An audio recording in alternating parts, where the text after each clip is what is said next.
تین قسم کی ایجنسیز کر سکتی ہیں جن کے پاس یہ طریقہ ہے فون ٹیپ کرنے کا. وہ فون ٹیپ کرتے ہیں اور پھر جب بھی ان کو بلیک میل کرنا ہو کسی کو، اپنا مقصد یہ نہیں کہ پاکستانیوں کی بہتری کے لیے، لیکن وہ استعمال اس کو کرتے ہیں جب بھی ان کا کوئی سیاسی مقصد پورا کرنے کو، تو وہ یہ پھر آڈیو ٹیپ سامنے آ جاتی ہے. اور میں یہ چاہوں گا سب سے پہلے کہ ڈاکٹر یاسمین، ان کی ایک آڈیو ٹیپ کل نکلی ہے. یہ بات کر رہے تھے جو پرانے سی سی پی او ڈوگر صاحب تھے، ان کے ساتھ یہ بات کر رہی تھی، تو ان کی آڈیو ٹیپ ایک دم ریلیز ہو گئی. تو میں یہ پہلے چاہتا ہوں کہ یہ بتائیں کہ اس کے پیچھے کیوں یہ ریلیز کی گئی، اس کے پیچھے کیا تھا، اور یہ کیوں بات کر رہی تھی.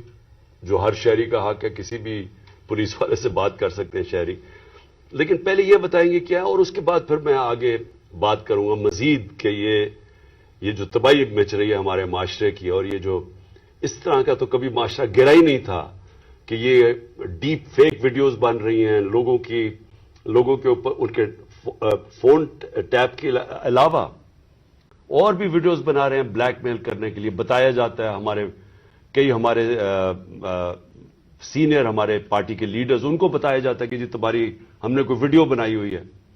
تو میں اس لیے یہ آج لے کے آ رہا ہوں کیونکہ اس کے اوپر ایک بڑا کلیئر ایک پاکستان کا قانون ہے جس کو کہتے ہیں فیئر ٹرائل ایکٹ. یہ پاکستان کا قانون ہے. میں صرف یہ اس لیے بتا رہا ہوں، اس سے پہلے ڈاکٹر صاحبہ اس کے اوپر پوری بات کریں. یہ قانون یہ کہتا ہے کہ کوئی کسی کا فون ٹیپ نہیں کر سکتا. کوئی agency, I S I, I B, police, یہ کسی کا فون ٹیپ نہیں کر سکتے جب تک یہ انٹیریئر منسٹر کو کہیں اور انٹیریئر منسٹر عدالت میں جائے اور پھر عدالت کا جج ان کو اجازت دے کہ ہاں یہ ملک کی ضرورت ہے، یہ اس سے دہشت گردی بچ سکتی ہے یا ملک کے کوئی نیشنل انٹرسٹ پروٹیکٹ ہو سکتا ہے. وہ پھر اجازت دیتا ہے اور اس اجازت کے بعد پھر فون ٹیپ کر سکتے ہیں. اس کے علاوہ کوئی فون کسی کا ٹیپ نہیں کر سکتا. تو پھر میں آپ کو یہ بتا دوں کہ بے نظیر بھٹو کی حکومت 1996 میں جب ہٹائی گئی تو ایک وجہ دی گئی تھی سپریم کورٹ میں کہ بے نظیر کے گورنمنٹ کے دوران فون ٹیپس کیے جاتے تھے بڑی بڑی پرسنالٹیز کے اور سیاسی مخالفین کے اور ججز کے. یہ ایک وجہ دی گئی تھی 96 میں. میں اس سے پہلے آپ کو بتا دوں کہ امریکہ کا بڑا طاقتور پریزیڈنٹ تھا صدر نکسن. نکسن کی واٹر گیٹ سکینڈل ہوئی کیا تھی کہ وہ مخالفین کے فون ٹیپ کر رہا تھا، اس کی وجہ سے اس پریزیڈنٹ کو ریزائن کرنا پڑا. تو آج یہ جو کھلے عام ہو رہا ہے، پہلے تو میں چاہوں گا کہ ڈاکٹر یاسمین آپ سے بات کریں، اس کے بعد پھر میں بات کروں گا. بسم اللہ الرحمن الرحیم. کل دوپہر میں جب یہ آڈیو لیک ہوئی تو میں نے جب وہ آڈیو سنی تو مجھے امیڈیٹلی احساس ہوا کہ یہ کس مقصد کے لیے یہ لیک ہوئی ہے. وجہ یہ تھی کہ میں پچھلے 4 ماہ سے خان صاحب کی جو جے آئی ٹی بنی تھی، خان صاحب پہ جو قاتلانہ حملہ ہوا تھا، اس جے آئی ٹی کو فالو اپ میں کر رہی تھی، اور خاص طور پہ جو اینٹی ٹیررسٹ کورٹ ہے گجرانوالہ کا، اس میں فالو اپ کر رہی تھی. اور یہ میں نے جب دیکھا کہ یہ کیوں کیا گیا ہے، وہ اس لیے کیا گیا کہ ہمارے جے آئی ٹی کا جب بنا تو اس کا کنوینر جو تھے یہ ڈوگر صاحب تھے جو سی سی پی او تھے اس وقت. اور انہوں نے ڈوگر صاحب نے یہ بات انکشاف کر دی تھی حکومت کے سامنے کہ اس میں 3 لوگ ملوث ہیں. یعنی جو اسیسنیشن اٹیمپٹ ہے خان صاحب کے اوپر، وہ باقاعدہ ایک آرکسٹریٹڈ اٹیمپٹ تھی. اور انہوں نے کہا کہ امپورٹنٹ چیز ہے کہ انہوں نے بتایا کہ ایک بندہ نہیں، اس میں 3 لوگ کم سے کم ملوث تھے، اور ان کا ایویڈنس انہوں نے کورٹ کو دے دیا تھا. اور اس کے بعد جو پتا چلا وہ یہ ہے کہ افسروں کو بلیک میل کیا گیا. یہ کورٹ میں جب ایویڈنس کیا اور بلیک میل ہو کے کچھ افسروں نے ریزائن کر دیا، لیکن سی سی پی او جو ہیں ڈوگر صاحب، ہی اسٹک ٹو ہز گنز، وہ اسی طرح انہوں نے مینٹین کیا کہ یہ انکشاف ہوئے. یہ تو ساری باتیں میرے سامنے تب آئیں کہ جب ہم اے ٹی سی میں گئے، یہ جو گجرانوالہ کا کورٹ ہے، تو ایویڈنس جو خان صاحب کا یہ انویسٹیگیشن کا ایویڈنس ہے وہ آنے دیتے ہی نہیں تھے، اور اس کا حوالہ یعنی جب سی سی او پی کو ہٹایا تو ڈی جی اینٹی کرپشن کو دے دیا گیا. جو چیف انویسٹیگیٹنگ آفیسر تھا جس کا نام انور شاہ صاحب تھے، ان کو انہوں نے پہلے کیا کیا کہ اس کو او ایس ٹی کر دیا، اور اس کے بعد جو ڈی جی تھا اس نے سارا ریکارڈ جو ہے اس کو سیل کر دیا اور تالا لگا دیا. ہم نے جب بار بار کہا کورٹ کو کہ جی یہ ہمیں ایویڈنس چاہیے، جو سارا ایویڈنس منگوائیں، تو پہلی دفعہ جو سیکنڈ ہیئرنگ تھی اس میں انہوں نے آ کے کہا کہ جی ڈی جی بدل دیا گیا ہے اور یہ چٹھا صاحب کو لگا دیا گیا نیا ڈی جی اینٹی کرپشن، جو کہ ثناء اللہ کا رائٹ ہینڈ مین ہے، اور اب وہ ریکارڈ دے گا. اس کے اوپر جج صاحب نے غصہ کھایا اور انہوں نے کہا کہ میں اب اپنے پروسیکیوٹنگ آفیسرز بھیجوں گا. انہوں نے اپنے پروسیکیوٹنگ آفیسرز بھیجے، اور پروسیکیوٹنگ آفیسرز نے جب وہ کمرہ کھلا اور تالا کھلا تو دیکھا گیا کہ ایویڈنس سارا غائب ہو چکا ہے، اور چند صفحے 11 صفحے رہ گئے تھے اس سارے ایویڈنس کے، باقی سارا کچھ چوری ہو گیا.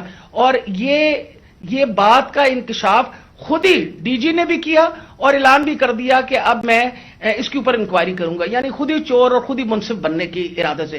میرے لیے یہ ایک اتنا بڑا ہمارے لیے سانحہ تھا کہ سارا ایویڈنس جو ہے اس کو انہوں نے خرد برد کر دیا. کہ جب ہائی کورٹ کا آرڈر پتا چلا کہ جی ہائی کورٹ نے سی سی پی او کو دوبارہ لگایا ہے، تو میں نے مناسب سمجھا کہ میں سی سی پی او سے پوچھوں کہ کب آپ کی اپوائنٹمنٹ ہو گئی ہے، کیونکہ ہماری جو جے آئی ٹی ہے وچ از دا ریل جے آئی ٹی، جو اس وقت حکومت تھی اور حکومت نے یہ سارا کچھ کیا تھا، جے آئی ٹی بنائی تھی وچ از a legal J I T, تو ہم نے تو آلریڈی اس پہ ہمیں ٹرسٹ تھا کہ یہ بندہ جو ہے. تو میں نے ان سے پوچھا کہ آپ کب تک جوائن کر رہے ہیں، تو انہوں نے کہا جی ابھی تک میرے آرڈرز نہیں آئے. وہ آپ نے سارا ٹیپ سنا جس کے اندر کوئی ایسی بات نہیں پوچھی گئی. اس میں مجھ سے سوال پوچھے گئے کہ کنسرن کیوں تھا. ارے بھائی مجھے کنسرن نہیں ہوگا تو کیوں نہیں کنسرن ہوگا؟ وجہ یہ ہے کہ خان صاحب کے اوپر قاتلانہ حملہ ہوا، خان صاحب کی ساری جو انویسٹیگیشن ہے ان کے آپ نے بندے بھی غائب کر دیے، اس کے بعد جن لوگ جو ایویڈنس ہے اس کو بھی غائب کر رہے ہیں آپ. تو ہمیں تو بالکل کسی طریقے سے کسی اور پہ ٹرسٹ نہیں تھا، اور ہمیں امید تھی کہ اب سی سی پی او کے واپس آنے سے، یعنی ڈوگر کے واپس آنے سے ہم دوبارہ اپنا جے آئی ٹی جو ہے وہ شروع کر دیں گے. میں سخت مذمت کرتی ہوں. میں نے خان صاحب کے سامنے آ کے بتایا کہ جی مجھے اتنی تکلیف ہوئی کہ جی فیئر ٹرائل ایکٹ کے مطابق میں ایک سٹیزن ہوں اس پاکستان کا، میرا وہ چادر اور چار دیواری تو جو پامال کرنی تھی ان لوگوں نے، ہم خواتین کے لیے تو ہم ساری عورتیں جو ہیں ان کے شر سے نہیں بچ سکتے. جس طرح ان لوگوں نے ٹیپنگ کرنی شروع کر دی ہے، وجہ یہ کہ جس طرح آپ نے فرمایا فیئر ٹرائل ایکٹ کے مطابق یہ کیسے ٹیپ کر سکتے تھے ہمیں؟ How could he tap? کیا انہوں نے اجازت لی تھی؟ کیا یہ ثناء اللہ جو انٹیریئر منسٹر ہے یہ کسی جج کے پاس گیا تھا؟ اس نے جا کے جج سے اجازت لی تھی؟ I want to know about it. اور میں انشاءاللہ خان صاحب کو بتایا کہ میں کورٹ میں جا رہی ہوں اور میں کورٹ کے اندر سے جا کے یہ سارے سوالوں کا جواب دوں گی کہ یہ آئی ایس آئی بی یا پولیس میں سے کس نے ٹیپ کیا اور پھر کس طرح ریلیز کیا. کیونکہ میں یہ سوچتی ہوں کہ میرا جو بنیادی انسانی حقوق ہیں، جو میرا رائٹ ہے، وہ اس کے اوپر بہت بڑا حملہ ہوا. جی شکریہ ڈاکٹر یاسمین. میں آج اپنی سپریم عدلیہ سے مخاطب ہوں. 4 مہینے پہلے میں نے سپریم کورٹ کے اندر اسی فیئر ٹرائلز ایکٹ کے تحت میں نے ایک پٹیشن دائر کی تھی، اور اس میں وہ پٹیشن کیا دائر کی تھی کہ ٹیپس نکلی، آڈیو ٹیپس نکلی کہ میں جب پرائم منسٹر تھا، میں نے پرائم منسٹر ہوتے ہوئے میرے جو بات چیت کر رہا تھا میں اپنے پرنسپل سیکرٹری سے، وہ میری آفیشیل لائن تھی، اس لائن کا ٹیپ کیا گیا، اور جو میری اعظم خان سے بات ہو رہی تھی اس کو ڈاکٹر کر کے اور اس کو ریلیز کیا گیا.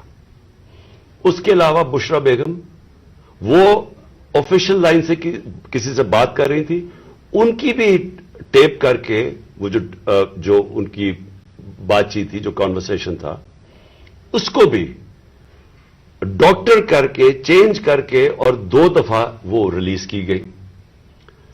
تو میں اس لیے یہ اپروچ کیا سپریم کورٹ کو کہ میرا تو چلے ایک تو یہ ہے کہ جو ڈاکٹر صاحبہ نے کہا کہ یہ ہمارے فنڈامنٹل رائٹ کی وائلیشن ہے. ہر انسان کا بنیادی حق ہے آرٹیکل 14 کانسٹیٹیوشن میں ہماری پرائیویسی اور ہماری ڈگنیٹی پروٹیکٹ کرنے کے لیے. آئین ہماری ڈگنیٹی اور پرائیویسی پروٹیکٹ کرتا ہے. تو ایک تو یہ میں اپنی بیوی بشرا بیگم کی طرف سے کہ ان کا رائٹ وائلیٹ ہوا, میرا رائٹ وائلیٹ ہوا. لیکن اس سے بھی زیادہ اگر پرائم منسٹر آفیشل بات کر رہا ہے اپنی لائن سے, اپنے پرنسپل سیکرٹری سے, اگر وہ ٹیپ ہو رہا ہے اور اس کو پھر ریلیز کر رہے ہیں تو یہ آفیشل سیکرٹس ایکٹ کے خلاف ہے. کوئی بھی ملک کی امپورٹنٹ چیز ہو جو اپنی سیکیور لائن سے بات کروں اور وہ نکل جائے اس طرح, تو یہ تو بڑا خطرناک ہے ملک کے لیے. کوئی بھی پرائم منسٹر کی بات چیت نکل جائے, اور اس کے بعد شہباز شریف کی اور وہ مریم کی بھی کوئی آڈیو ٹیپ لیکس نکلی, اور اس کے اندر بھی اس میں تو خیر اور باتیں ہو رہی تھی. تو میں اس لیے کہنا چاہتا ہوں کہ ہماری عدلیہ کو اس کے اوپر ایکشن لینا چاہیے, کیونکہ یہ تو ایک اب پوری معاشرے میں ایک بیماری پھیل گئی ہے. جب کوئی کسی کو بلیک میل کرنا ہوتا ہے اس کی ٹیپ نکلاتی ہے. سپریم کورٹ کے جج کے اوپر ان کی پرویز لائی کی وہ کوئی ٹیپ نکلائی, اور وہ صرف بلیک میل کرنے کے لیے, کیونکہ اس وقت پاکستان کی تاریخ کا ایک بہت اہم ایشو ہے 90 ڈیز کے اندر الیکشن کروانا. یہ ساری قوم اب دیکھ رہی ہے کہ کیا آئین کے اوپر ہماری عدلیہ 90 ڈیز میں 90 دن میں الیکشن کروا سکے گی یا نہیں کروا سکے گی. اور یہ اب عدلیہ کو بلیک میل کرنے کے لیے کوشش کی جا رہی ہے. اور انٹیریئر منسٹر, ملک کا انٹیریئر منسٹر خود بیٹھ کے ایک فون ٹیپ کی بات کرتا ہے, جب ڈائریکٹ اس کی ذمہ داری تھی کہ یہ ہوا کیسے فون ٹیپ. کیا اس نے پرمیشن لی تھی کسی عدلیہ سے, کسی ہائی کورٹ کے جج سے اجازت لے کے یہ فون ٹیپ کیا تھا؟ اور اس سے بھی آگے چلے جائیں کہ ہمارے ملک کے اندر اب جو میں شروع بات کی تھی, ڈیپ فیک ویڈیوز بنی ہوئی ہیں جو بلیک میل کیے جا رہے ہیں. میں 3 اپنے سینئر پارٹی لیڈرز جانتا ہوں جن کو بلیک میل کیا جا رہا ہے. اس کے بعد سب کو یاد ہے کہ مریم نواز نے بیٹھ کے ایک اناؤنس کیا کہ میرے پاس آڈیو ٹیپس ہیں یا ویڈیو ٹیپس ہیں ججز کے اوپر, ورشد ملک کا جو کیس تھا. اس کے بعد ریٹائرڈ جسٹس ثاقب نثار کی ایک آڈیو ٹیپ نکلی جو بعد میں پتا چلا کہ فیک تھی, یعنی جوڑی ہوئی تھی, جو ڈیپ فیک تھی, یعنی اس کو پیس ٹوگیدر کیا ہوا تھا. اور اس کے علاوہ اب تو جنرل باجوہ نے بھی کہہ دیا کہ میرے پاس ٹیپس ہیں. تو یہ کیا اس ملک میں کنٹرول کرنے کے لیے, لوگوں کو بلیک میل کرنے کے لیے سب کچھ ہو رہا ہے؟ اور اب ٹیکنالوجی ادھر چلی گئی ہے تو یہ تو کوئی بھی اب کر سکتا ہے.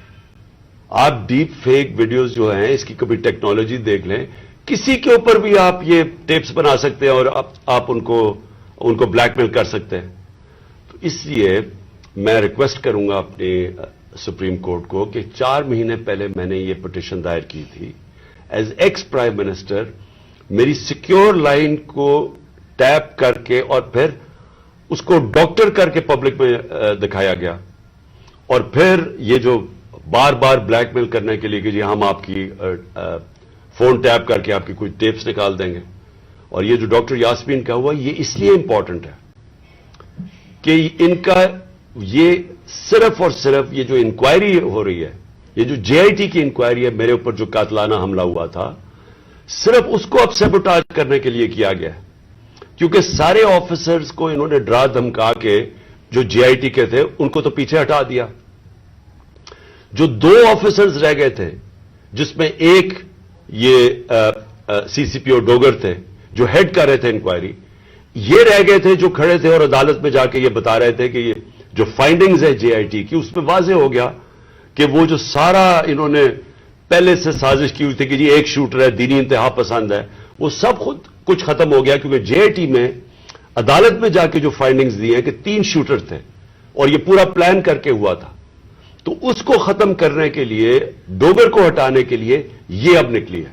جس طرح سپریم کورٹ کے جج کو پریشرائز کرنے کے لیے وہ رانا ثناءاللہ نے وہ نکوالی ہے وہ جو بھی آڈیو, اب یہ ڈوگر کو ہٹانے کے لیے کر رہے ہیں. اور اس میں جو اصل خوفناک بات یہ ہے کہ انہوں نے اپنے آفیسر پوسٹ کیے یہاں, یہ جو چٹھا اس کو خاص لے کے آیا اینٹی کرپشن کا ہیڈ بنانے کے لیے, جو ہمارا سخت مخالف ہے,